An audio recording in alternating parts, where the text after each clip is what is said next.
Good evening, people. Hope you're well. Bit of a different background today. My parents watched the England game with mum and dad tonight. Um, I can't lie, that first half did not encourage me or excite me. But second half, we turned it on. England top their group. England go through. We will be playing Senegal on Sunday, which I think people predicted, if I'm honest. I think at the start of this tournament, a lot of people were they do that kind of graph, don't they, where you look at who meets who and then you think, that's what the final should be. In terms of predictions, I don't think anybody can sit there and say they're too shocked by England and Senegal facing each other.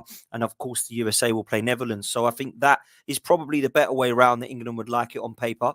Some changes from Gareth Southgate tonight that I think shocked a few people, particularly around some of the positions. So let's talk about it.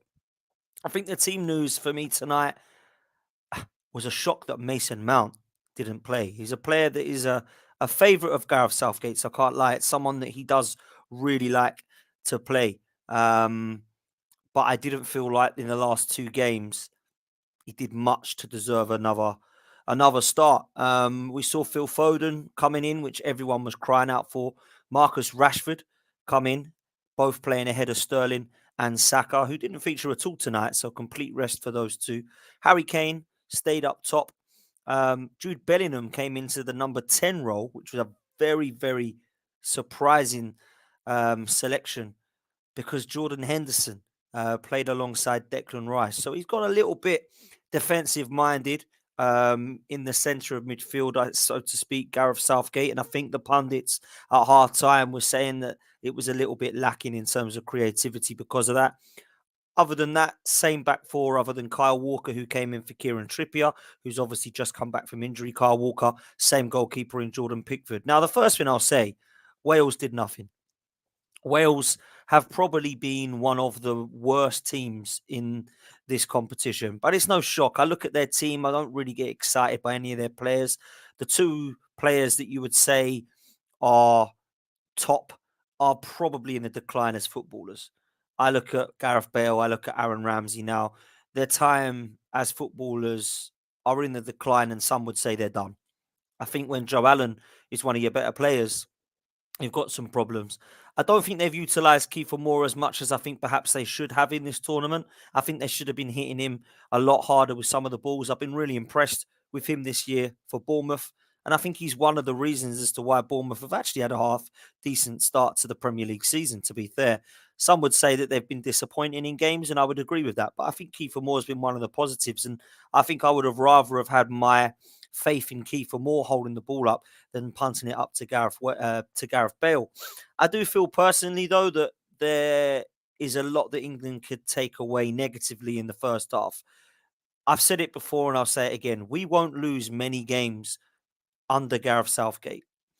But when we play the way that we did in that first half, not only is it boring and it doesn't fill anyone with excitement or encouragement, you're not going to win games playing like that. And I felt that with the creativity we've seen on the bench, it's been really frustrating when I see the players such as Henderson, Mason Mount, all getting ahead of the likes of the James Maddisons, the Jack Grealishes, even the Saka and Sterlings today, Callum Wilson, Marcus Rashford, Phil Foden. All those players should be in and around that first team. But at the moment, they're missing out because of the players such as Mount and Henderson. And that for me is very negative in terms of an approach from Gareth Southgate. I understand that we do at times need to shore things up, and I think Jordan Henderson, Calvin Phillips are great options for doing that. But I'm not so sure we need to be starting those players. For me, there needs to be a lot more said about the creativity in the England setup because I feel like it's lacking. I think if we had an attacking styled manager, you definitely see a lot more creativity. You'd see a lot more of attacking style of play. But perhaps we would be leaking a few more goals if we were to play with that approach. It's yet to be seen. I think what I will say about Gareth Southgate is I touched on it a bit earlier. I don't think we will lose many games. I'm trying to think now of many games that I've sat there and thought, wow, we just got absolutely outclassed and outplayed by that side. Because even the games we lost in the Nations League, it was boring losses. It wasn't like England were terrible in terms of a match. They just didn't match up with Italy or they didn't match up with Germany or whatever it be. I actually feel like we've matched up with most of the sides. It's just been really boring at times to watch. And I think that's what Gareth Southgate's about, unfortunately. What I will say is some of the positives today: Phil Foden and Marcus Rashford. Big up. Um, I absolutely love watching Phil Foden play football. I think, along with Saka, he's probably one of England's most exciting young talents. When he's running at players, he really reminds me of the likes of Paul Gascoigne. When he's got the ball at his feet, he's always looking for something um, moving forward. I've been really impressed with him at Manchester City this season and last season.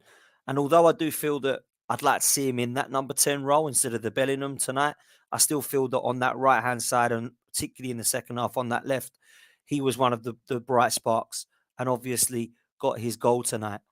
Marcus Rashford had a really poor first half, I thought, and actually a few of them did. I didn't think Harry Kane did much tonight yet again. I thought he was pretty poor, in fact. I know the ball sticks to him. He wins fouls. He cheats quite a lot. Let's be honest. Let's have it right. But actually, tonight, didn't think he was outstanding, and he ended up getting hooked and rested towards the latter part of the game. But Rashford and Foden seemed to switch in the second half, and that was when both of them come alive even more. I thought Foden showed glimpses in the first half, but for me, I think Rashford really turned it on. And it's a player that I'm not going to say gave Rashford stick. That would be harsh. I've always thought he was a good player, but I never quite understood that Marcus Rashford hype. I always remember there was a stat only 3 years ago, or 2.5 seasons ago now, 150 million Kylian Mbappe was worth. Rashford was worth 130. And I remember sitting there thinking, who would you rather have in your side?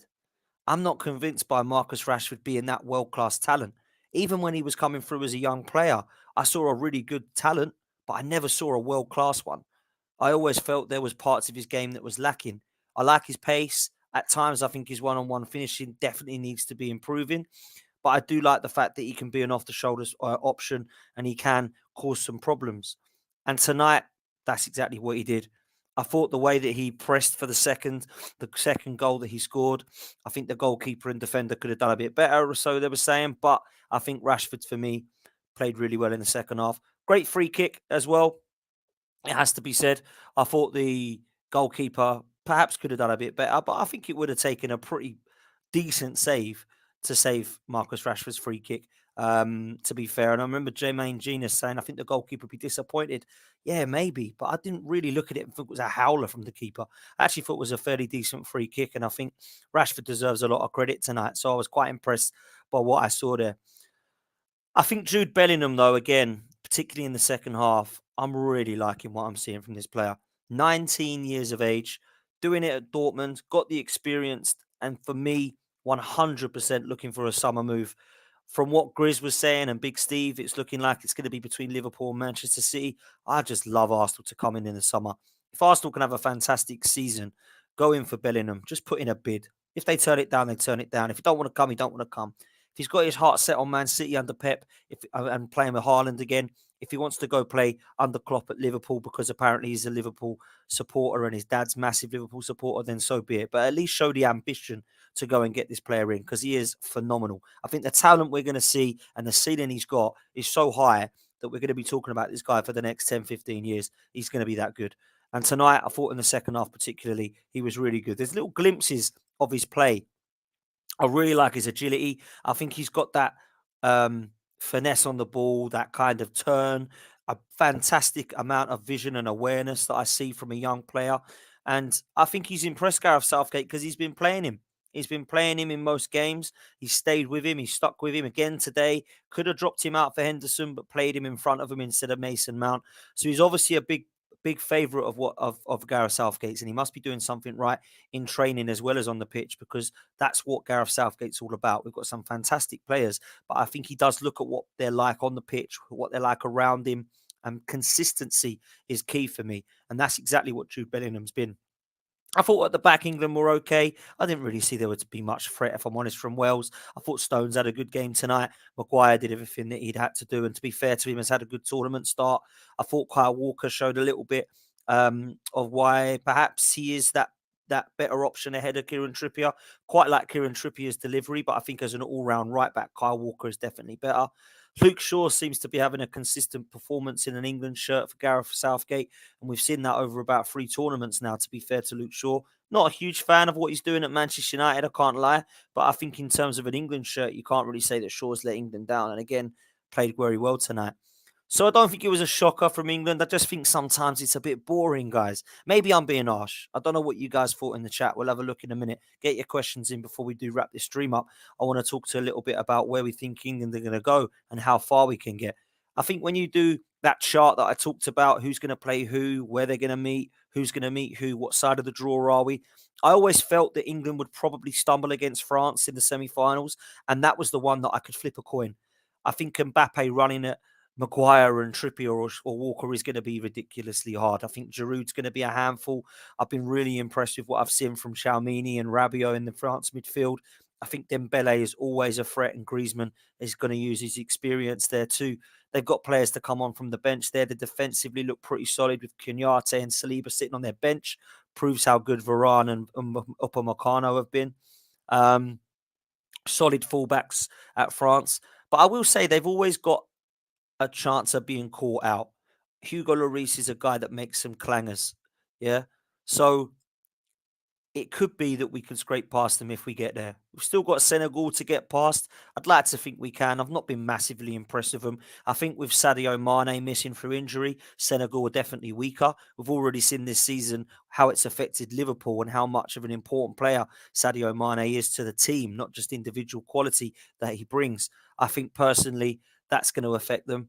But Senegal are no Muppets. They're going to be difficult. They're going to set up really difficult to beat. They're going to be hard for us to beat. And it could be that if we want to beat them, it could be. I just don't see that being a high scoring game. I really don't. I think that one's, gonna. If we want to win that one, it's gonna be a 1-0 or 2-1 for me. So let's see what happens. Outside the groups now, no more group games as far as England are concerned, and now it's knockout. So we need to make sure that, of course, we're solid, which I think we always have been. I think defensively, England have been pretty good this tournament so far. Defensive midfield, we've got options: Calvin Phillips, Jordan Henderson, obviously Declan Rice. And then that's where, for me, it really does get exciting as far as England are concerned. We've got Kane, we've got Sterling, we've got Saka, Grealish, Foden, Maddison now back fit. Be good to see what he does. We've got the legs of Mason Mount. We've got Harry Kane up top. And I think Callum Wilson is a player that's been underrated so far this tournament, not just because of his work rate. We all know that. His unselfishness is unbelievable. Like, for a centre forward, the one thing I would say that majority of centre forwards aren't is unselfish. I think everybody gets in front of goal and just thinks about one thing, and that's shooting. For me, I've been so impressed with what he's been bringing to the table, not just for England, but also for Newcastle. He's so unselfish. For the Jack Grealish goal against Iran, there was another opportunity tonight where Rashford, he chose to pass instead of shoot. And I just think he's a nuisance, non-stop running. The press is fantastic to see. And he gives a different option than Harry Kane. Harry Kane's very much, I'll stand there, I won't press, but give it to me, it will stick to me, and I'll try and find one of you and thread one of you through. And he's great at doing that. But for me, it's been really impressive to see what Callum Wilson's all about in an England shirt. And I think that if he would have stayed fit for a longer period of time, we really would have seen why Callum Wilson could have got more caps for England, because I really do feel that in that centre forward role, there's only a few options really after Harry Kane. Tammy Abraham and Ivan Toney were two that missed out. Calvert-Lewin's been injured, but has had a chance before.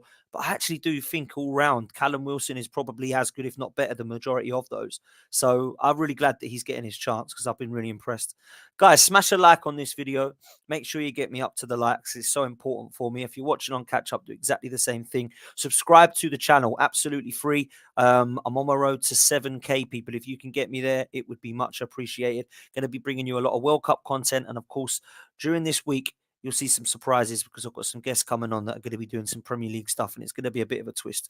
We've got some quizzes, we've got some debates, we've got a lot of fun stuff for the audience to get involved in, and you guys to get interacted and engaged with as well. So make sure that you stay tuned, like and subscribe, and smash a notification on so you know exactly what's happening throughout the week.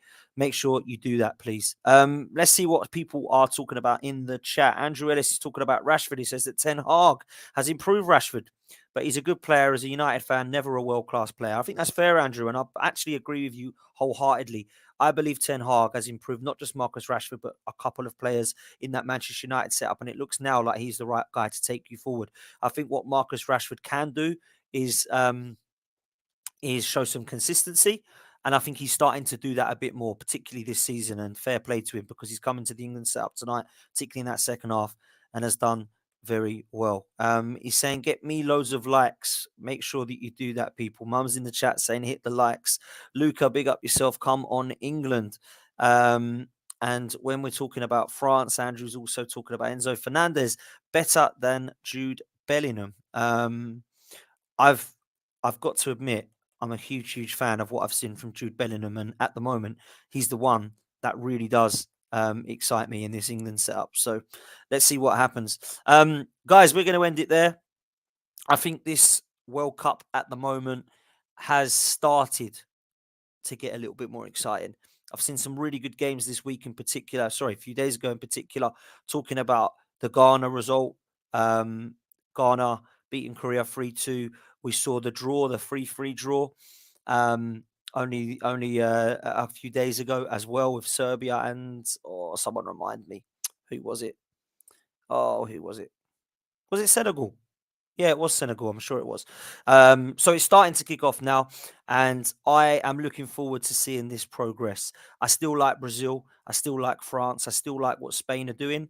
I feel like their only downfalls would be that there is some weaknesses in the Brazil and France side, perhaps to be caught out on the break. Spain don't have a number 9, but they do have players that are scoring by goals by committee.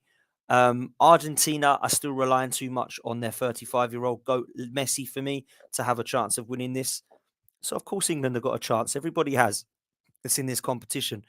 But I think we need to look at form and who's playing well. I don't see any surprises. I don't see the Netherlands doing much other than, what they've done already, which has been, I wouldn't say impressive. They've just got the job done. But I will say this. The player for me so far that has surprised me the most this tournament has been Cody Gakpo, because I looked really closely at him for PSV when they've got the same group as Arsenal in the Europa League. He's really impressed me, Cody Gakpo. 3 goals in 3 games.